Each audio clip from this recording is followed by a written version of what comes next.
Bonsoir à vous Nadine Morano.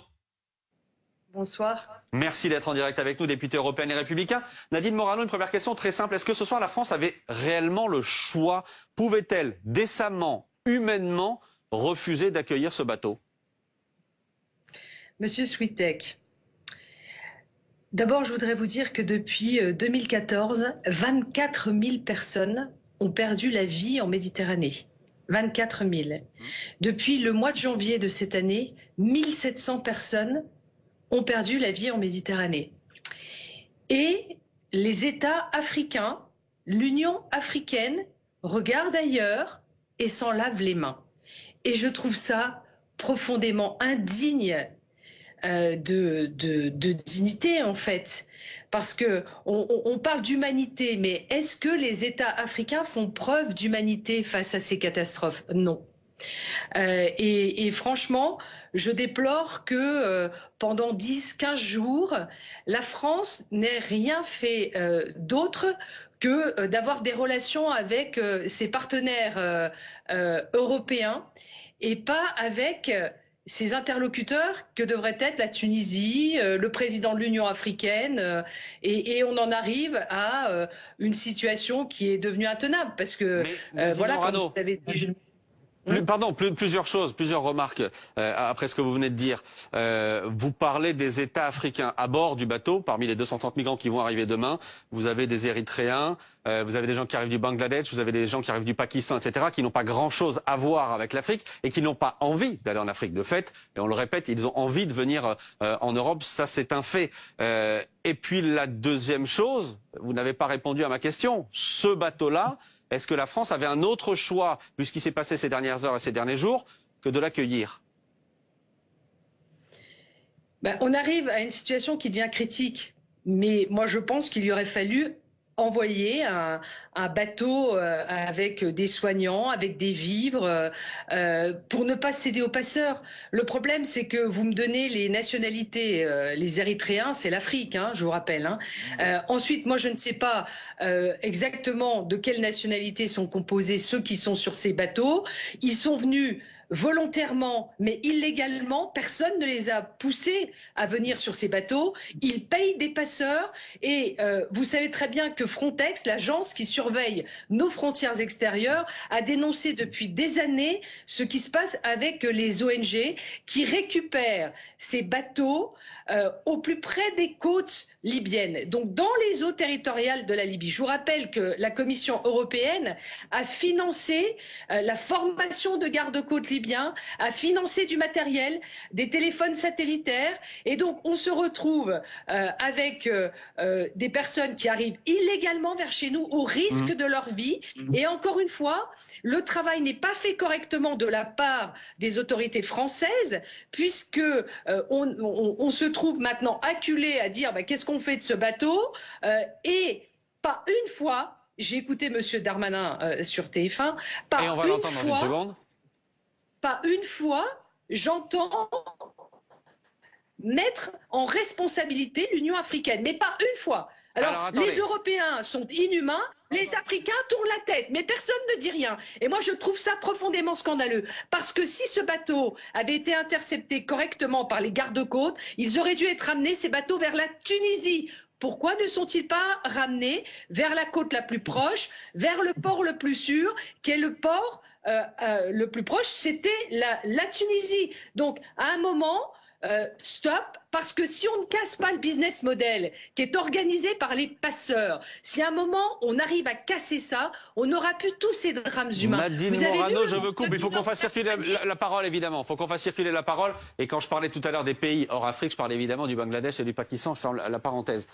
Pablo, on va entendre dans une seconde le ministre Gérald Darmanin, encore une fois, qui a redit que c'était à titre exceptionnel. Ce que nous dit Nadine Morano, c'est que ça ne peut pas reposer sur l'Europe, uniquement les Européens, et que notamment les États africains doivent prendre leur part. Qu'est-ce que vous répondez à ça? Mais en fait, elle peut dire, Nadine Morano peut dire ce qu'elle veut. Je lui enjoins à regarder les conditions de vie en fait en Érythrée, les disparitions forcées, les enrôlements obligatoires dans l'armée. Il y a aucun droit politique, aucun droit pour aucune minorité. Il y a un niveau de vie qui est genre en dessous qui est absolument abominable. Donc évidemment, vous avez des gens en fait qui veulent quitter l'Érythrée, qui veulent rejoindre l'Europe. Après la question, moi si c'est pour faire une course en fait à l'inhumanité, pour savoir qui est-ce qui est plus inhumain, est-ce que c'est les pays africains ou est-ce que c'est les pays européens? Moi je suis désolé, c'est pas possible. On a un devoir d'humanité en fait en Europe, on a un devoir d'humanité en France et on aurait dû se battre. Le bras de fer, il aurait pas dû être entre genre les pays qui veulent se refourguer les migrants, il aurait dû être pour en fait accueillir les migrants. Là on aurait été, l'Europe doit être une terre d'asile. L'Europe doit être une terre d'asile parce que on reste un continent excessivement riche. L'Union européenne est un continent excessivement riche en comparaison avec les États africains et on devrait, il y a des gens comme ça a été rappelé tout à fait justement par Nadine Morano, il y a plusieurs milliers d'Africains qui meurent chaque année dans la mer Méditerranée. Cette situation n'est absolument pas tenable et j'ajoute quelque chose. Ce qui nous sépare aujourd'hui du continent africain, c'est la mer Méditerranée. En fait, on peut pas imaginer un obstacle plus important en fait que la mer Méditerranée, sauf à foutre des miradors sur les côtes européennes, ce qui n'est absolument pas envisageable. Donc ça veut dire que les gens, en fait, lorsqu'ils montent dans des embarcations pour traverser la Méditerranée, ils savent ce qu'ils font. Ils savent que le risque qu'ils prennent, ils le font avec des femmes, avec des enfants, avec des bébés, et donc il faut imaginer en fait la souffrance en fait que vivent ces gens dans les bateaux et dire non mais il suffit de leur apporter des vivres et des soins sur les bateaux, c'est pas possible. Il faut les accueillir et après il faut les accueillir dignement et en plus l'Érythrée, excusez-moi mais il y a un droit d'asile en fait qui doit s'appliquer et on doit une fois qu'ils arrivent regarder exactement qui ils sont, pourquoi ils sont là et ensuite leur accorder le droit d'asile si on doit le faire. Nadine Morano. Non, j'entends évidemment ce qui est dit. Il y a des éléments que je partage. Moi, je suis allée encore une fois dans les camps de réfugiés. Je suis allée en Afrique plusieurs fois. Donc, je connais évidemment les problématiques qui sont soulevées. Et c'est pour ça que il faut traiter le fond du sujet. Il y a 600 millions d'Africains qui n'ont pas accès à l'électricité. Et on sait très bien que c'est le problème numéro 1 aussi à régler dans ces pays africains. Or, je vois que chaque année, on donne des milliards et des milliards pour le développement. Je relisais le compte-rendu du dernier sommet Union européenne-Union africaine et rien n'avance. Et malheureusement, on ne peut pas accueillir tous les Érythréens qui veulent venir sur le continent européen. Parce que si on laisse penser qu'il vaut mieux venir sur le continent européen, alors que je vous rappelle que sur ces bateaux, il y a essentiellement des hommes. 72% de ceux qui sont sur les bateaux sont des hommes. Vous avez quelques mineurs non accompagnés. Là, on a 57 enfants ce soir. 57 enfants, Nadine Morano, ce soir. Oui, donc combien de mineurs non accompagnés? Il y en a 44. Il y a 44 mineurs non accompagnés sur l'Ocean Viking. Il y a 44 mineurs non accompagnés. Vous croyez comment ça se passe en fait? Moi, quand je suis allée m'exprimer, encore une fois, je l'ai dit sur votre plateau, devant le Parlement panafricain, les députés du Parlement panafricain me l'ont dit.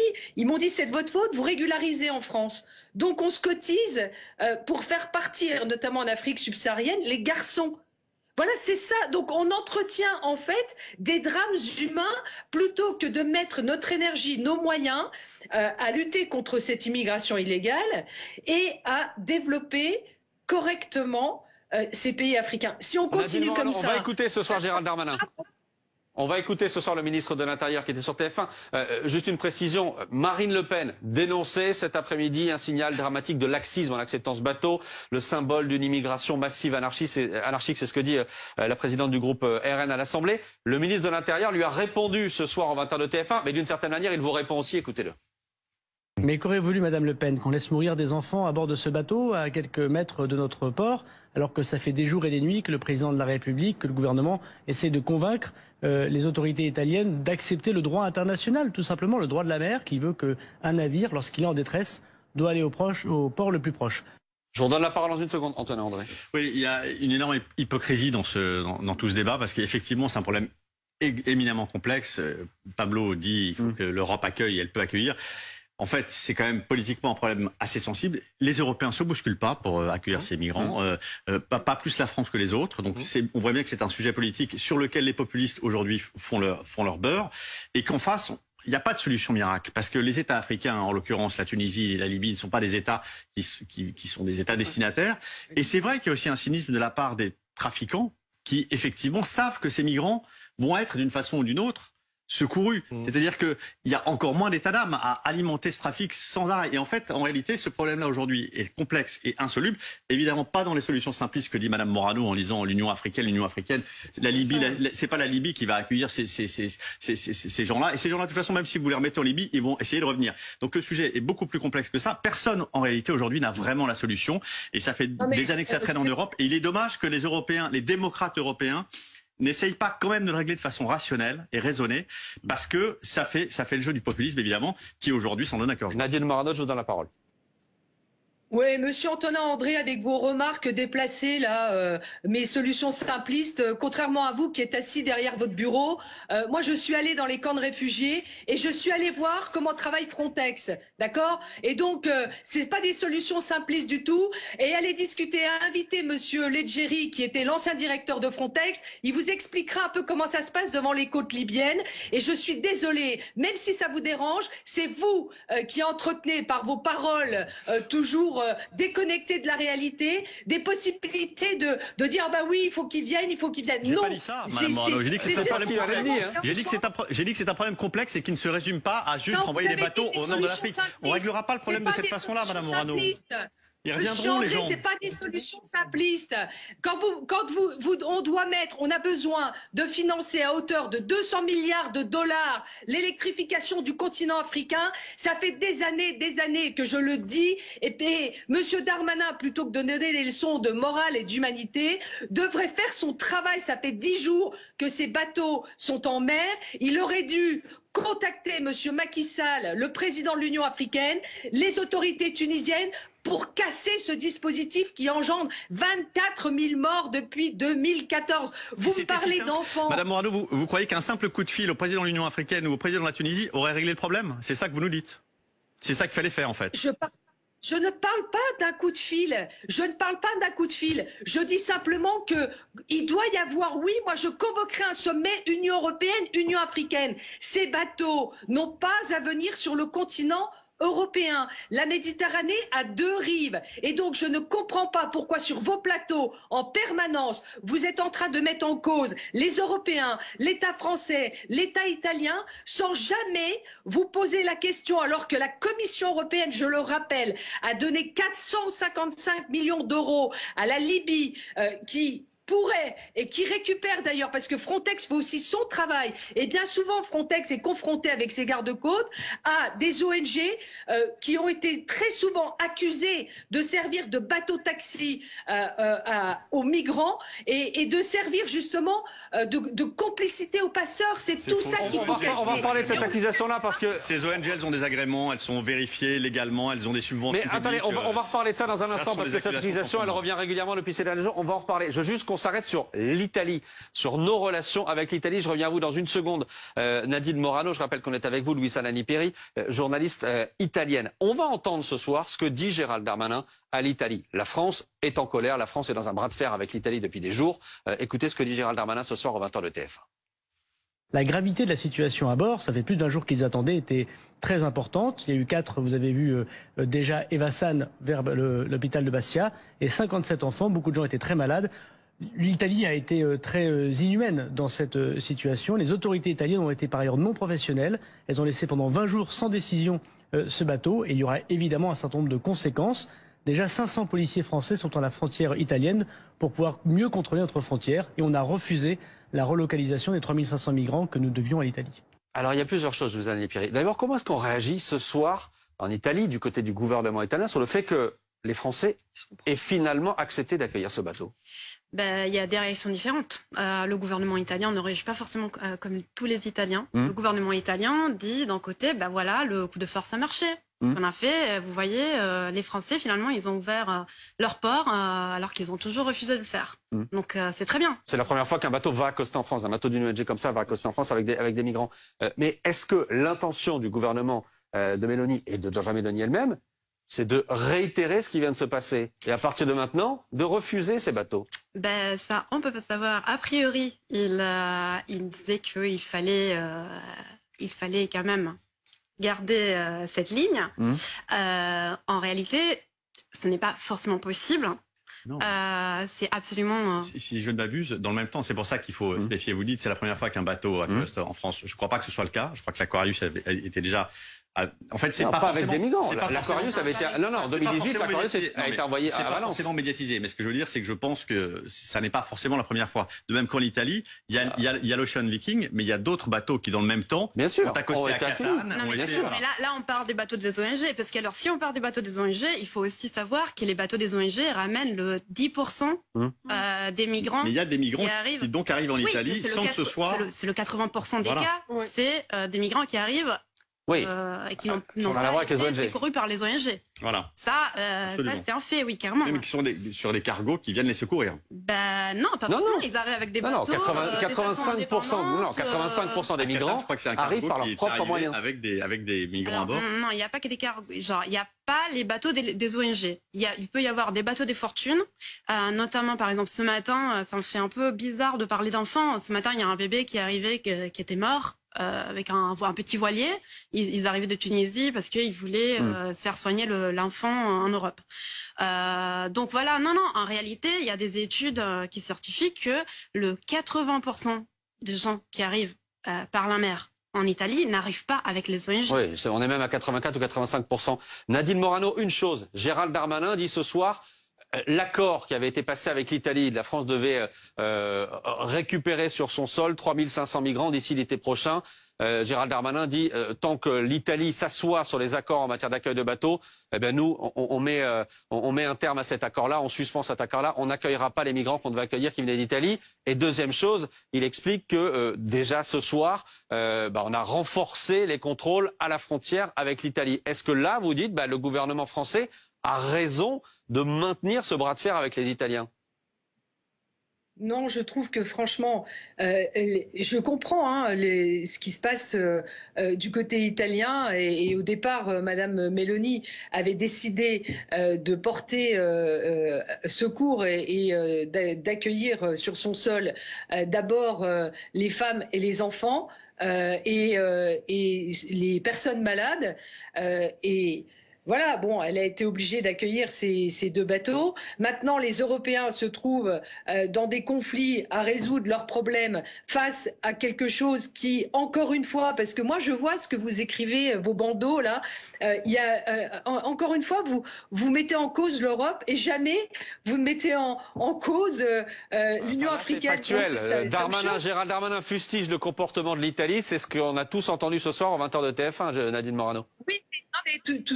Juste avant, vous aviez mis un bandeau où vous mettez en cause l'Europe. Il n'y a pas une fois vous mettez un bandeau où vous interrogez l'Union africaine et les États africains qui se lavent les mains de ce qui se passe. Mais enfin, c'est leurs ressortissants, c'est les bateaux qui partent depuis le continent africain.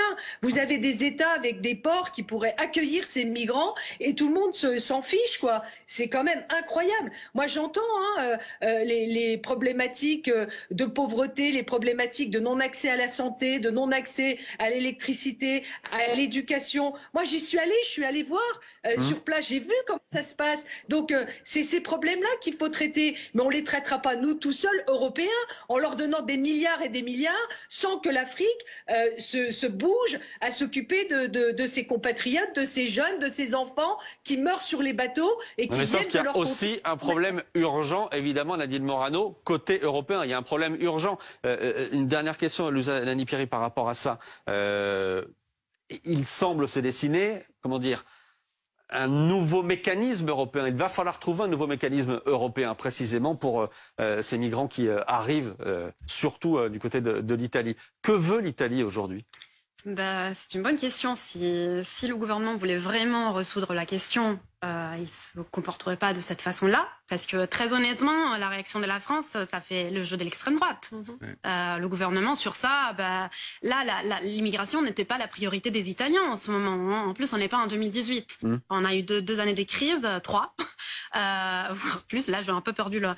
Mais c'était pas vraiment la priorité. La priorité aujourd'hui, c'est le coût de l'énergie, les salaires, etc. Comme ici d'ailleurs. Et du coup, la réalité, c'est que c'est des problèmes hyper complexes auxquels ils n'ont pas forcément de bonnes réponses. Mais tout de suite, parler de l'immigration, et du coup, surfer sur le sentiment anti-européen, anti-français, parce qu'il y a avoir les Français qui vous disent s'il vous plaît, soyez gentils, il faut pas faire ça. On va vous remettre à votre place. Ça marche bien en Italie.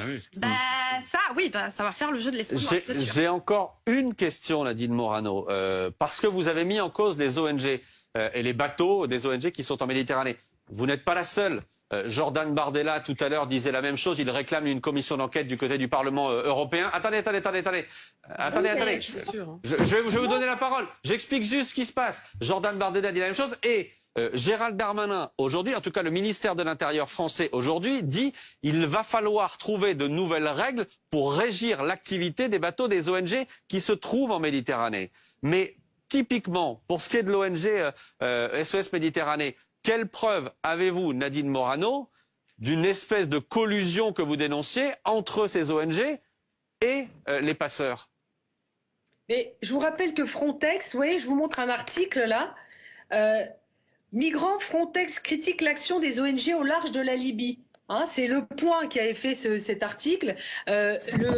L'agence Frontex a fait un rapport sur l'action des ONG et les difficultés aussi que Frontex a à intervenir, parce que vous avez des ONG qui ne sont pas, qui n'agissent pas conformément à ce qu'ils devraient faire, et laisser aussi les gardes-côtes faire leur travail, quoi. Et c'est en cela que souvent ils se rendent complices des passeurs. Pourquoi est-ce qu'ils viennent si près des côtes libyennes? Fabrice Leggeri, qui était le patron de Frontex, l'a dénoncé en disant mais avec des comportements comme ça, on a des bateaux, on a des passeurs qui chargent de plus en plus les bateaux, sans suffisamment de vivres et pas d'eau non plus suffisante. Et c'est en ça qu'il faut casser ce modèle qu'ont créé les passeurs. C'est plus possible.